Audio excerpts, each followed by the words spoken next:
la liturgia establecía que el sacerdote estuviera de frente siempre al altar, que es donde uno celebra la Eucaristía. El altar es signo del sacrificio de Cristo, porque antiguamente los sacrificios se hacían sobre una piedra. Entonces el altar nos recuerda a nosotros que allí se realiza el sacrificio de Cristo.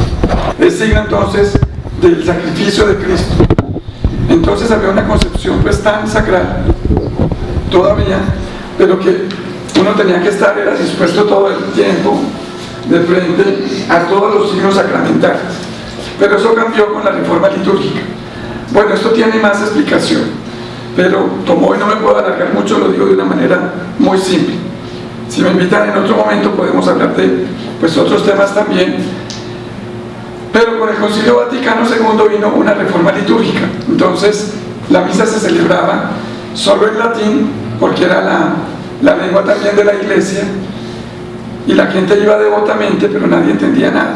El sacerdote estaba de espaldas, solamente para estar, digamos, en contacto con el Señor, como lo hacían también en el Antiguo Testamento los sacerdotes, que según se nos recuerda, ellos entraban al arca del templo o a la tienda del encuentro cuando estaban por el desierto, ¿verdad? Ellos estaban allá en el lugar reservado al encuentro con el Señor, para tener como un encuentro personal en nombre de todo el pueblo con el Señor. Pero la reforma del Vaticano II cambió, dijo no, ahora la Eucaristía tiene que ser en la lengua que la gente habla, para que sepan qué es lo que estamos diciendo. La gente aprendía a responder sin saber qué era. Y segundo, pues, para que ya hubiera un contacto más diferente, y eso también tiene un significado, el altar es el centro de la asamblea. Está la asamblea en una parte, recuérdenme su nombre. María de la Luz. María de la Luz. De vacaciones estoy ahí. Está iluminada María de la Luz, como su nombre lo dice. Muy bien. La Eucaristía o la Santa Misa o la celebración del sacramento de la Eucaristía tiene fundamentalmente dos partes que se llaman liturgia de la palabra y segundo, liturgia de la Eucaristía. La liturgia de la palabra va desde que el sacerdote hace el saludo inicial hasta que se hace la oración de los fieles. ¿Saben qué es eso? Espero yo. O sea, el sacerdote hace el saludo, después se invita al acto penitencial, después se canta el Gloria, después se dice el credo, después se leen las lecturas. Lo central es la palabra de Dios, por eso se llama liturgia de la palabra. O sea, en la primera parte de la misa, lo principal es leer la palabra de Dios. Y la segunda parte empieza con la procesión de ofrendas. De ese momento en adelante se llama liturgia de la Eucaristía. Y la parte central de la liturgia de la Eucaristía se llama la plegaria eucarística, que es cuando el sacerdote comienza diciendo: el Señor esté con ustedes.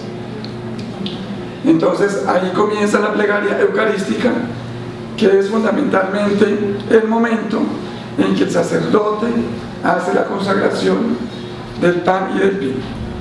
Eso es fundamentalmente, pero vamos a ir rápidamente parte por parte. Entonces lo primero son los ritos iniciales.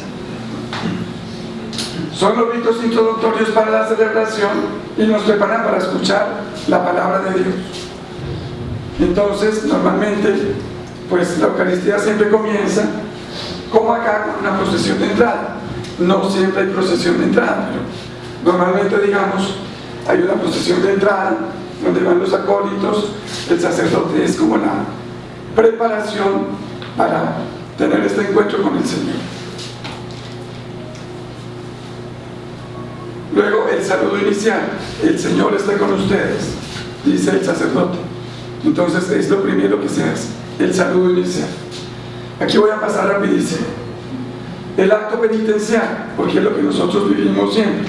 Entonces lo primero que hacemos es prepararnos para oír esa palabra, para gustarla, para tener un encuentro más espiritual con el Señor. Pedimos perdón por los pecados míos y por los pecados de los otros. Entonces es una oración por eso de la asamblea. Todos pedimos perdón por los pecados personales, pero también solidariamente pedimos perdón por los pecados de los otros. Uno que es sacerdote, sobre todo en la confesión, se da cuenta de cuántas cosas hay que mortificar a la gente. Cuando la gente se confiesa, porque muchos ya no se quieren confesar, pero la gente viene a la Eucaristía a veces con muchas cargas. Entonces es un momento para uno descargar también ante el Señor todo eso que lo agobia. Después viene el Gloria, que es un canto de alabanza a Dios, en el que exaltamos la Trinidad, a Dios Padre, a Dios Hijo y a Dios Espíritu Santo. Luego tenemos la oración colecta, cuando el sacerdote dice, oremos, después del canto de gloria y del Señor ten piedad. Esta primera oración se llama oración colecta, y en esa oración el sacerdote presenta a Dios las intenciones de la asamblea.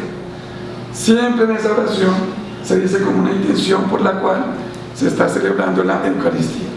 Es recoger las intenciones de todos.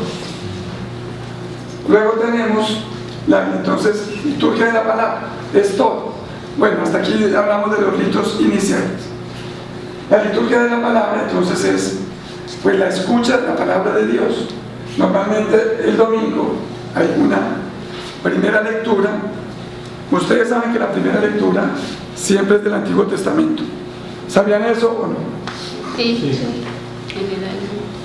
Porque nosotros, nuestras raíces y nuestros orígenes los tenemos en el Antiguo Testamento. Entonces la primera lectura siempre es del Antiguo Testamento. Luego el Salmo. Luego la segunda lectura, que es entonces del Nuevo Testamento, porque somos cristianos. Los judíos también leen la palabra de Dios. Ellos llaman la Torá, la ley o el Pentateuco, pero ellos solamente tienen el Antiguo Testamento. Con Jesucristo se inaugura una nueva era, entonces nosotros leemos pues el Nuevo Testamento. Luego el Evangelio. Después del Evangelio viene la homilía.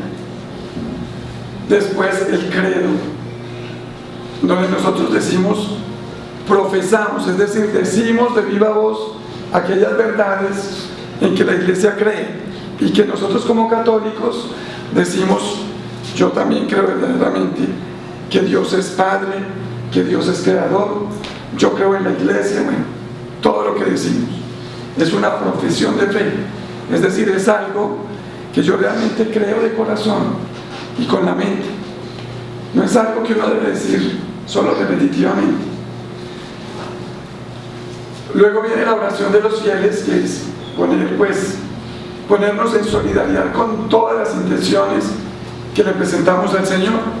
Hay unas intenciones normales que se celebran en la Eucaristía, pero todos tenemos intenciones, y de todas maneras pues se dicen unas públicamente en nombre de todos. Luego viene la liturgia de la Eucaristía, que fundamentalmente dice aquí, tiene tres partes, que son el rito de las ofrendas, es decir, las ofrendas que se presentan. Muchas veces se presentan varias ofrendas, pero ¿cuáles son las principales? Pan y vino, porque eso es lo que vamos nosotros después a comer y a beber. Luego viene la plegaria eucarística, que como les dije, es una oración en la que se actualiza el sacrificio de la muerte y de la resurrección del Señor. Eso es lo que celebramos en la Eucaristía. Presentación de ofrendas, bueno, el prefacio, el Señor esté con ustedes. Ese es el prefacio. Luego, epíclesis. Aquí estoy muy rápido y no quisiera porque, bueno, aquí hay muchas cosas más que decir, pero al menos para que ustedes recuerden lo que ustedes siempre celebran, qué significa y qué es lo que se hace allí. La epíclesis es cuando el sacerdote estira las manos sobre el pan y el vino y pide a Dios que envíe su espíritu para consagrar las especies del pan y del vino. Entonces, epíclesis es pedir la bendición del Espíritu Santo sobre el pan y el vino.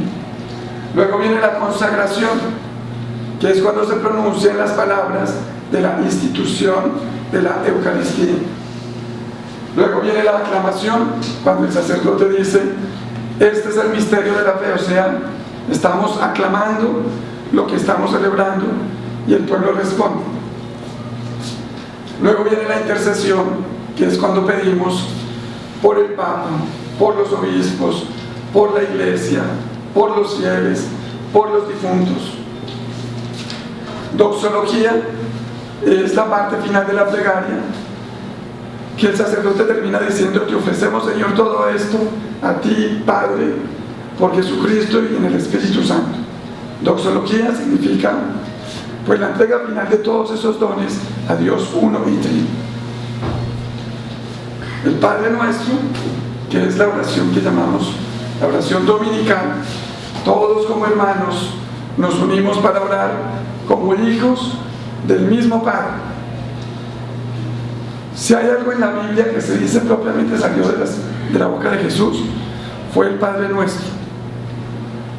Todo lo que está en los evangelios, después de, digamos, ir hasta los textos más antiguos, ustedes no se van a escandalizar por esto que les digo, pero todo lo que está en los evangelios posiblemente no fue dicho exactamente por Jesús. Hay un procedimiento y unos estudios que han llegado a decir cuáles fueron palabras auténticas de Jesús y cuáles no. El Padre Nuestro es una oración que todos coinciden en decir: realmente Jesús enseñó a orar el Padre Nuestro. Él se dirigía a Dios como su Padre, como Abba. Entonces el Padre Nuestro es una oración que nosotros le pronunciamos a Dios como Padre y que nos enseñó Jesús mismo. Bueno, luego viene la comunión. Entonces ahí vamos todos como hermanos a alimentarnos del cuerpo de Cristo. La oración final que hace el sacerdote. Después viene la despedida, la bendición y lo último, que es que les dije yo, que es lo último que ocurre en la Eucaristía, el envío. Entonces, por eso, queridos hermanos, cuando ustedes vengan a la Eucaristía, es muy triste, aquí ya me voy a poner cantaletoso, pero es muy triste que venga una mamá a la Eucaristía o un papá y se van, llegan a la casa y no se pueden ni siquiera mirar uno al otro frente a los hijos. La Eucaristía no puede ser para eso. O sea, uno no puede venir a la Eucaristía y después llegar a la casa, digamos, haciendo mala cara, tratando mal a su esposa, a los hijos, no pudiendo saludar a una persona. Bueno, es decir, hay cosas que son difíciles en la vida de sortear, ciertamente.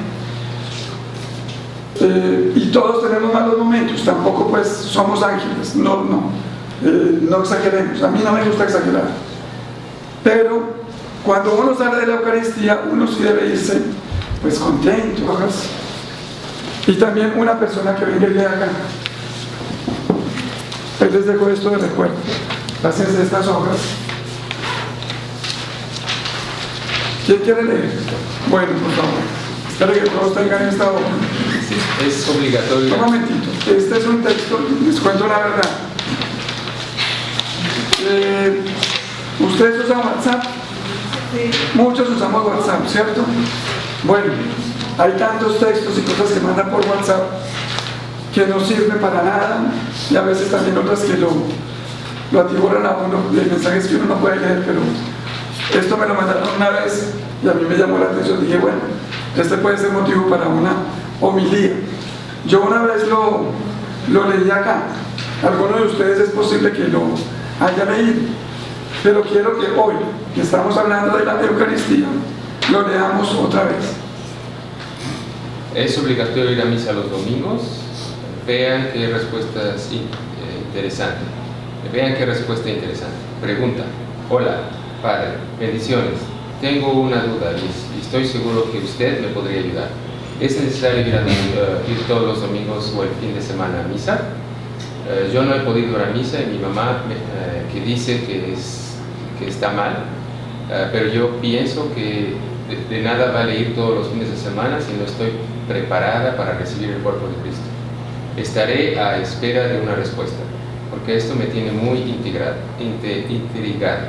Un fuerte abrazo y que Dios lo bendiga. Atentamente, Fernando. El padre Pedro responde: Fernando, si tú crees que ir a misa todos los domingos es una obligación, no vayas. Si tú crees que ir a misa todos los domingos es una tontería, no vayas. Si tú crees que ir a misa todos los domingos es muy aburrido, no vayas. Si tú crees que ir a misa los domingos es una pérdida de tiempo, no vayas. Si tú crees que no ir a misa los domingos es pecado, no vayas. Querida Fernanda, tienes que ir a misa solo en las siguientes circunstancias. Cuando tú entiendas que ir a misa es una respuesta de amor a Dios por todo el amor que tú recibes de Él constantemente. Cuando tú entiendas que es necesario alimentar tu fe con la palabra de Dios y con el pan de la vida que es Jesús. Cuando logres entender que tú eres parte de una gran familia y que cuando tú no vayas a tu lugar, que cuando tú no vayas, tu lugar queda vacío en la mesa. Cuando tú entiendas que no es bastante, que no basta, solo tener fe, es necesario vivir tu fe. Cuando tú entiendas que el domingo es el día para pasar con la familia, los amigos, pero también es el día de pasar con nuestro Padre Dios, que te ama de todo corazón. Estoy seguro, Fernanda, que tú debes haber experimentado aquella sensación de la que la misa no cambia. Es todo igual, todo repetitivo, aburrido, etc. Fíjate en lo siguiente: tu familia no cambia y tú la amas. Tu escuela es la misma y tú la frecuentas. Tus amigos son los mismos y no te aburres de ellos.